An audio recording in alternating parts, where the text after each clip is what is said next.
বিষ্ণু বলে একটা দোয়া যদি কেউ অন্যের কোনো বিপদ দেখে পড়ে, ওই বিপদ তার জীবনে কখনো আসবে না। অনেক সময় হয় যে আমরা মহাসড়ক দিয়ে যখন চড়ি, দুর্ঘটনায় মানুষের মাথা একদিকে, দেহ আরেকদিকে, ব্লিডিং, এরকম হয় না? আল্লাহ তুমি হেফাজত করো।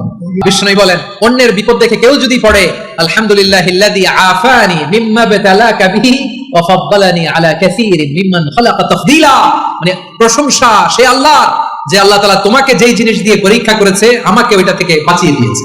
তোমাকে আল্লাহ যেই বিপদে ফেলেছে, আমাকে ওই বিপদ থেকে তিনি মুক্ত রেখেছে, আর তার অনেক সৃষ্টির উপর আমাকে তিনি প্রাধান্য দিয়েছে। সুবহানাল্লাহ পড়েন।